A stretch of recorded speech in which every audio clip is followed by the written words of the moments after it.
Yes, people, welcome back to Ryan Williams SC. If you're new to the channel, please make sure you like, share, and subscribe.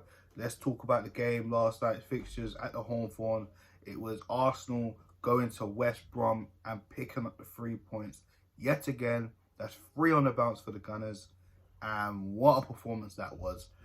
And, you know, we started the team selection. I pretty much got it spot on if you watch my preview video, of course.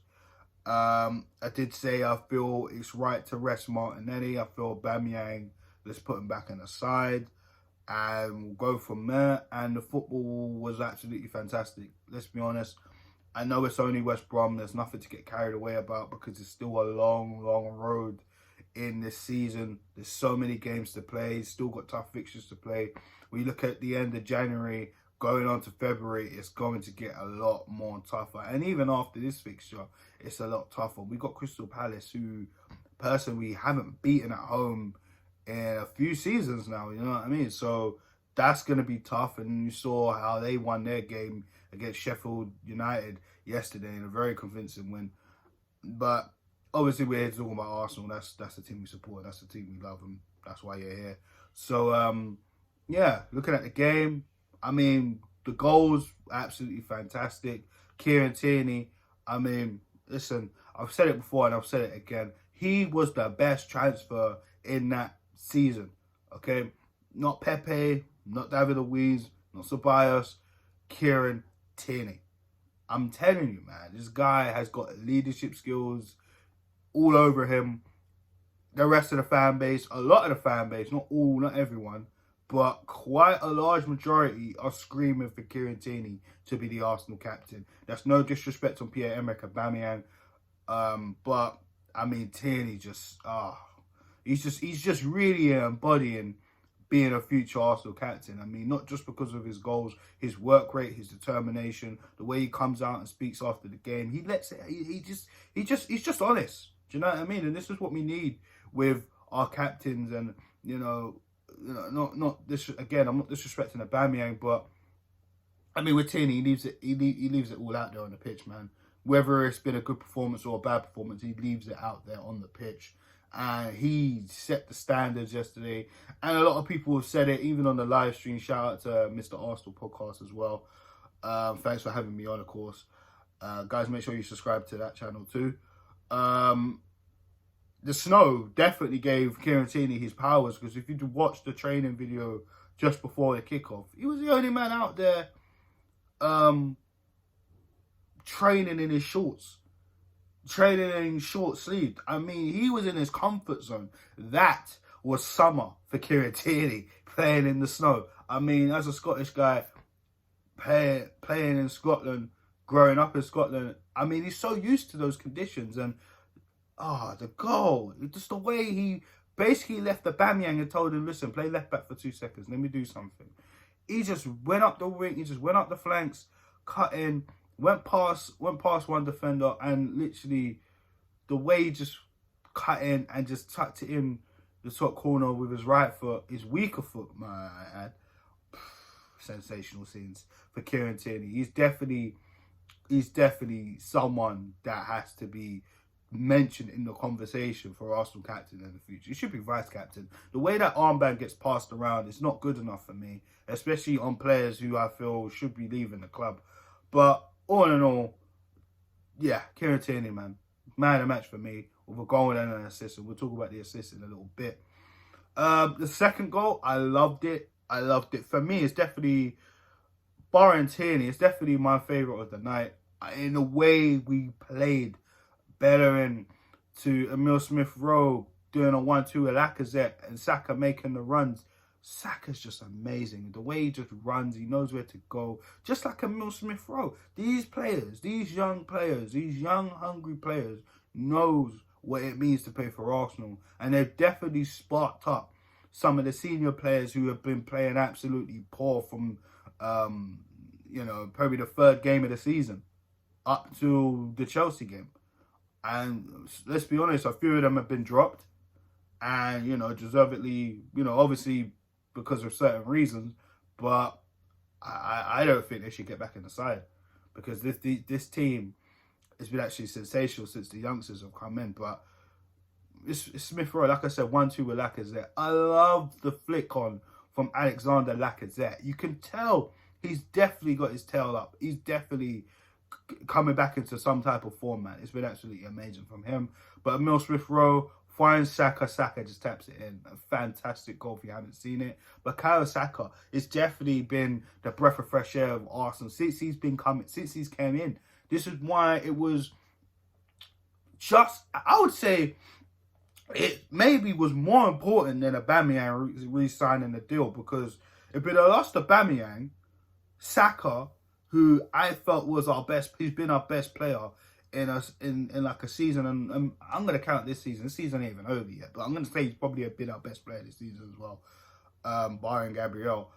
I mean, come on, it was so crucial. He signed a new deal, as well as Martinelli. It was so crucial because these guys are the future. When Aubameyang goes and Lacazette eventually goes, these guys are going to be here carrying the rest of the team, as well as whoever's going to be up front for us. Hopefully that's Balogun, but we'll talk about that another time. Do you know what I'm saying? It's integral.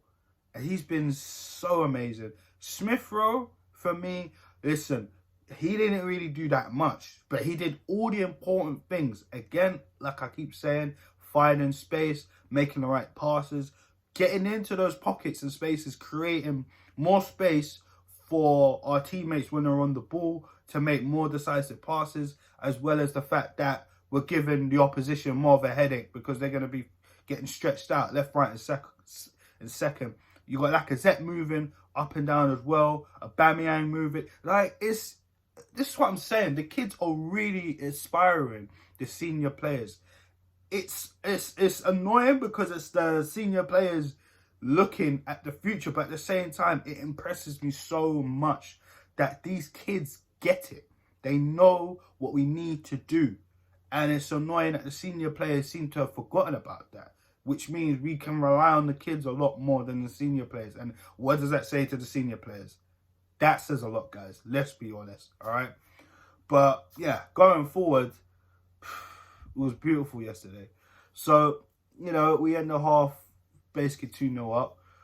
The goals from Alexander Lacazette, I mean, the third goal, I mean, wow, that was really poor defending. Again, another counter-attack from Arsenal. I mean, pretty much Bukayo Saka just whipping it in. And then, obviously, you know, we had a few shots. Emile Smith Rowe could have got his first goal, but obviously that was blocked. And then the defender, weirdly enough, tried to clear it. It's hit his own post, and then it's come back to Lacazette, and he just takes a touch and bangs it in the bottom corner. It's 3-0.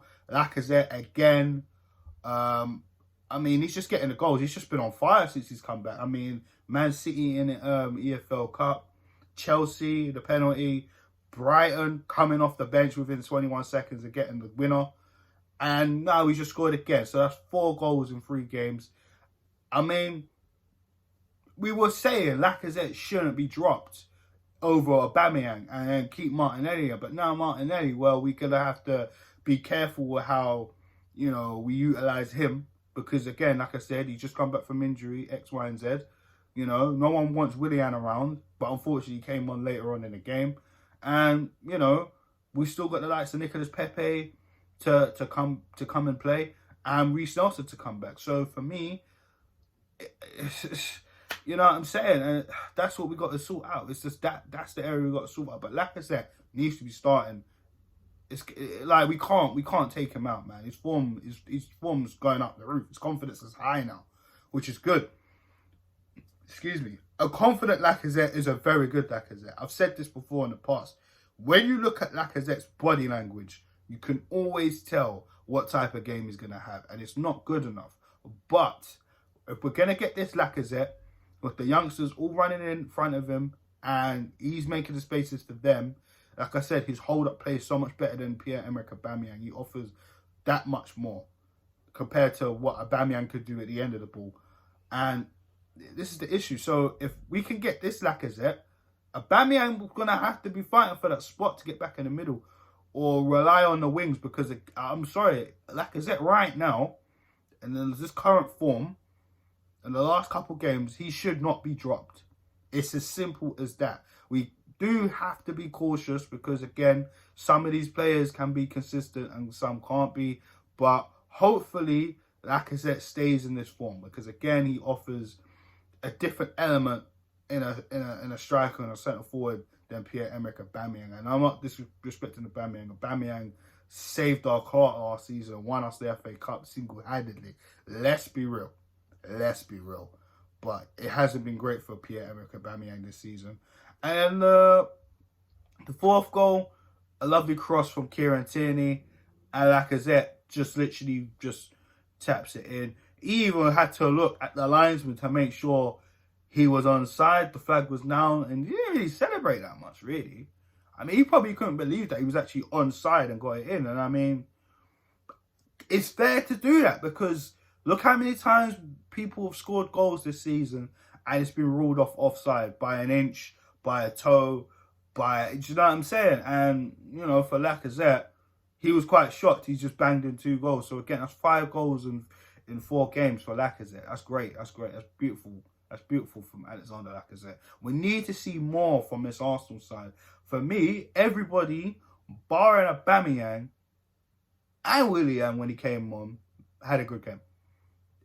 Even AZ Maitland-Niles came on and had a good game. And I was shocked to see Hector Bellerin subbed off within 54 minutes or something crazy like that.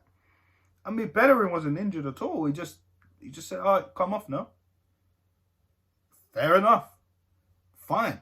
I'm happy with that. I've been moaning about Bellerin for a while. He's been performing in his last few fixtures. I have said guys like him, guys like Saka, Elneny, X, Y, and Z have been known to put in good performances, but consistently over a long period of time, you're not going to get that. So what does Mikel Arteta do going forward? Does he stay with this team, making a few changes here and there? Because again, the fixtures are going to get harder. We got the FA Cup next week, so there's Premier League football off the table this Saturday, sorry. Then we go back into it after that, and we got Crystal Palace. Then we got Newcastle again. There's going to be more tough fixtures. There's going to be more tough fixtures for the Arsenal side.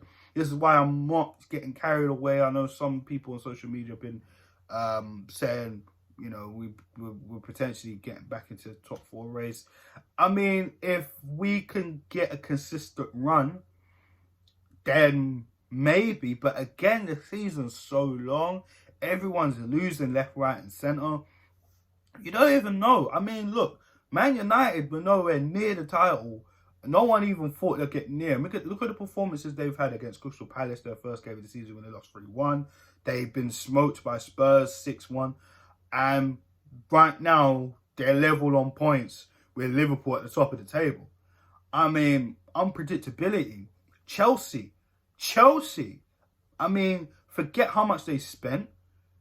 And, you know, they're still learning and figuring things out. But a lot of people were saying title contenders, X, Y, and Z. And look, they're what? They're 6th. They're 6th in the league right now. Or even lower than that. I can't remember. For the last time I checked, I think it was 6th in the league. With 3 points behind Chelsea. And if they lose today against Manchester City, boy.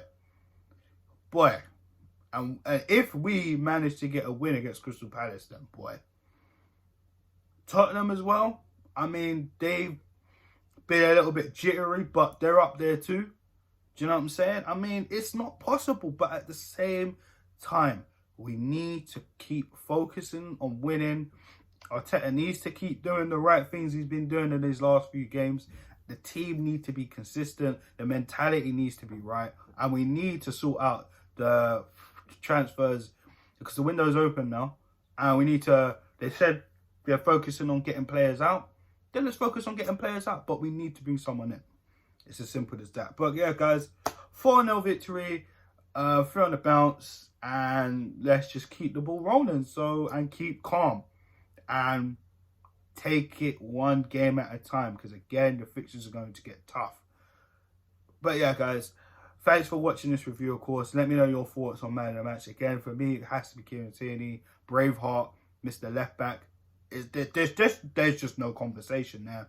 Him, followed by Saka, Smith Rowe, Lacazette.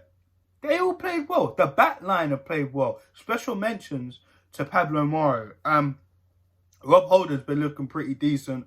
I know there's talks about a new contract, X, Y, and Z. We could talk about that in another video. But Pablo Mari, since he's come in, he's actually looked pretty decent.